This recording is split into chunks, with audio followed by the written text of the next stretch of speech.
This Week with Bob Mueller on News 2. This week, that the state legislature has reached out and targeted our city and targeted this airport. drama at the Nashville Airport Board as two boards exist, and it's unclear which is in charge. More in our This Week cover story. We can't ask for grant funding where we don't have full-time staff. Staffing shortages lead Metro Police Chief John Drake to turn down state grant funds for school SROs. How did they leave out this whole corridor? A growing push for the return of passenger rail service to Tennessee. So when we started looking at this, we were thinking about what Tennessee's going to look like in 20 years. Governor Lee breaks ground on numerous projects, part of the $1 billion Transportation Modernization Act. Donald Trump is now on the verge of indictment on the most serious allegations he or any other American president has ever faced. Target letters sent to former President Trump as more federal indictments appear to loom. Hello again and welcome to another edition of This Week. Governor Lee breaking ground on infrastructure projects, part of the Transportation Modernization Act. Two Nashville Airport boards now exist. Which is in charge remains unknown. And target letters sent to former President Trump as more federal indictments appear likely. We begin with SRO state grant money turned down by Metro due to staffing shortages.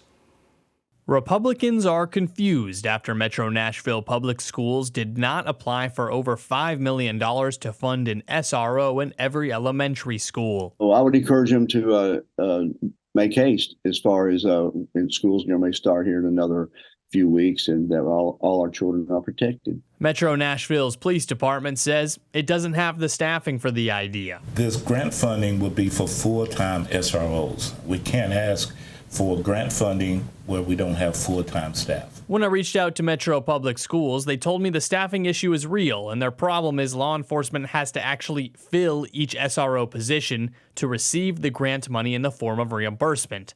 That's opposed to receiving the money beforehand to then fill new positions. In a statement, they wrote, "We will work to continue exploring an effective elementary SRO model with the police department as they work to expand the number of officers on the force." Memphis Republican Representative Mark White chairs up the House Education Committee. He says the school system tells him there are 4 SROs in every school, but are prioritizing middle and high schools. Still, other Republican leadership pointed out no other school system has flagged that same staffing issue. Let's get the bureaucracy out of the way. Let's get politics out of the way. Let's have law enforcement in every school to make sure that our children are protected. Governor Lee was asked about Metro's decision not to seek state funding of SROs for elementary schools due to staffing shortages. The most important thing with regard to this issue is that I think the vast majority of Tennesseans, including myself, the vast majority of the General Assembly believe that we should have an armed SRO in every school. And I spoke with the police chief over the weekend. He and I have worked together. I have strong support for law enforcement and certainly for Chief Drake and his work. We have the same goal, and I just wanted to reiterate with him, and we agreed that we have the same goal, that we should have an SRO in every school. Workforce development is a tremendous challenge. Finding the officers to go in there are a challenge for him and for many departments. We've put $30 million in to improve recruitment for law enforcement officials. We've put in $150 million in a violent crime intervention grant fund to help agencies. And now we are funding SROs in every school. So we're trying to remove all the barriers we can so that agencies like that police department can fulfill the desires of Tennesseans. The governor was also asked about the agenda for the upcoming special legislative session on public safety. Anything around public safety is what we are asking the General Assembly to bring forth. Many of them have already begun to bring ideas. We have pieces of legislation from our office that we'll bring forth. But public safety is a paramount issue for Tennesseans. And it's certainly important to me. It's why we're having a special session around it. the safety of our children in schools, but more importantly, and more broadly anyway, the safety of all Tennesseans. So I think there will very likely be enhancements and improvements to school safety. A new study shows a growing need and growth potential for passenger rail service in Tennessee. Momentum to return passenger rail to the state is growing. Here's Chris O'Brien. Virginia, North Carolina, and Alabama are way ahead of Tennessee when it comes to passenger rail, but it could be a good thing as it gives the volunteer state something to model after. If you look at a map of Amtrak's routes, there's essentially a rail desert in Tennessee and Kentucky. Alabama is getting set to revive an old route between Mobile and New Orleans. North Carolina has the routes connecting Charlotte to Greensboro to Raleigh and then on to the Northeast. And Virginia has added a number of expanded routes and is preparing to expand once more to Bristol. With proper state partnership, it could expand that Bristol line into Tennessee, which would then connect the volunteer state to Washington, D.C. It will take time, but there is a lot of federal funding available. It just requires the state to take advantage. These are the kind of infrastructure improvements that, especially if the federal government's going to pick up a good chunk of the tab, we need to take advantage of that while we can. We got passenger rail from Chicago to New Orleans, right? But nothing in this entire interior space, honestly. You know, and I was surprised at that too, because I'm like, you know, when the planning happened years ago, how did they leave out this whole corridor? For now in Nashville, Chris O'Brien, News 2. The late Representative Bill Beck's seat is now filled, at least temporarily. Representative Anthony Davis was sworn in. Beck died from a sudden heart attack earlier this month at the age of 61. Davis served 2 terms in Nashville's Metro Council before starting an East Nashville brewery. He says his biggest focus for his interim stint is on the special session around public safety and gun control. It truly is an honor to serve in the State House, honor of a lifetime. Representative Bill Beck was a dear friend of mine, and I'm just looking to work hard, do the best job I can, and serve in the interim in his capacity. Davis now takes over until the district holds a special election in September. The primary for that special election is the same as the mayor's race on August the 3rd.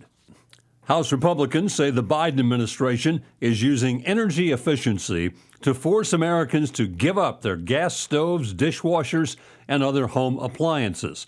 But Democrats and officials with the Department of Energy say the new rules they've introduced are only to help keep consumers safe. Here's Anna Warnicki.